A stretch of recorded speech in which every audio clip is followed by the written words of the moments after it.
పహల్గామ్ ఉగ్రదాడి తర్వాత పాకిస్తాన్ కి మనం నడ్డి విరిసే కార్యక్రమం వెంటనే చేసాం. అదేంటంటే సింధు జలాలు ఆపేయడం. సింధు జలాలు ఆపేసిన తర్వాత ఒక లెటర్ రాశారు, మీరు మాకు నీరు ఆపేయడం మంచి పద్ధతి కాదు, నీరు ఆపేస్తే ఎట్లా, ఇది 1960లో మనకు ఒప్పందం జరిగింది కదా, దాని ప్రకారం మాకు నీరు రావాలని. మళ్ళీ రెండోసారి ఒక లేఖ రాశారు. ఆ లేఖలో కొంచెం స్వరం తగ్గించి రాశారు. మళ్ళీ ఇప్పుడు మూడో లేఖ రాశారు. ఆ లేఖలో పూర్తిగా అంటే దయనీయ పరిస్థితుల్లో ఉన్నాము, మీరు గనక సింధు జలాలు విడుదల చేయకపోతే దుర్లభమైనటువంటి పరిస్థితులు పాకిస్తాన్ లో వస్తాయి, ముఖ్యంగా సింధు అలాగే పంజాబ్ ప్రావిన్స్ ప్రజలు తీవ్రమైనటువంటి ఇబ్బందులకి గురవుతారు, తాగునీరు లేక చాలా మంది పిల్లలు దాహంతో చనిపోయే పరిస్థితులు ఉన్నాయి. ఇలా రకరకాలుగా ఏదో మొత్తానికి అన్ని స్వరాలు తగ్గించి బ్రతిమలాడుకోవడం మొదలు పెట్టారు. ఏం ఉగ్రదాడి చేసినప్పుడు తెలియదా?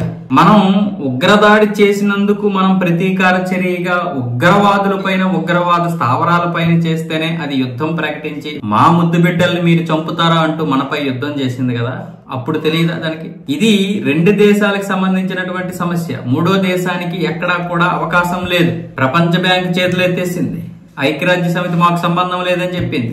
ఏం చేయాలో తెలియనటువంటి పరిస్థితుల్లో ఇప్పుడు పాకిస్తాన్ ఉంది. 1960లో జరిగినటువంటి ఒప్పందం జరిగింది కానీ దానికి సరైనటువంటి ఆధారాలు లేవు. అంటే దీన్ని ఆపాలి, భారతదేశం ఆపితే కుదరదు అనే ఎక్కడ అగ్రిమెంట్ లేదు. లేదా ఇదేమి అంతర్జాతీయ సమస్య కాదు, ద్వైపాక్షిక సంబంధమే, రెండు దేశాలకు సంబంధించినటువంటి సంబంధమే తప్ప దీన్ని అడిగే హక్కు ఎవరికీ లేదు. సో ఇప్పుడు పాకిస్తాన్ స్వరం తగ్గించి మరి మేము చర్చలకు వస్తాము, ఉగ్రవాదంపై ఇరు దేశాలు కూడా పోరాడదాము, ఉగ్రవాదాన్ని నిర్మూలిద్దాము అంటూ ఈ రోజు పాకిస్తాన్ ఏమొచ్చేసి లేఖలో రాయడం జరిగింది.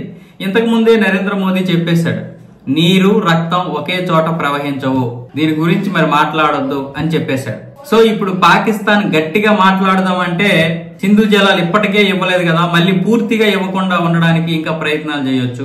ఏం చేయాలో అర్థం కాని పరిస్థితుల్లో ఇప్పుడు పాకిస్తాన్ ఉంది. అందుకే బులావల్ భుట్టాని అమెరికాకి పంపించింది. మనం ఎలాగైతే 7 అఖిలపక్ష బృందాలని పంపించామో అదే విధంగా ఇప్పుడు పాకిస్తాన్ కూడా 2 బృందాలను పంపించింది. ఒకటేమొచ్చేసి ఈ బులావల్ భుట్ట బృందం అమెరికాలో పర్యటిస్తుంది. ఈ సింధు జలాల గురించి దీనంగా అడుగుతుంది అనమాట. దీనంగా దీని గురించే సూర్యప్రతాప్ ఎంపీ మాట్లాడుతున్నాడు. దెయ్యాలు వేదాలు వల్లించినట్లుగా ఉంది బులావల్ భుట్ట మాట్లాడుతుంటేనే.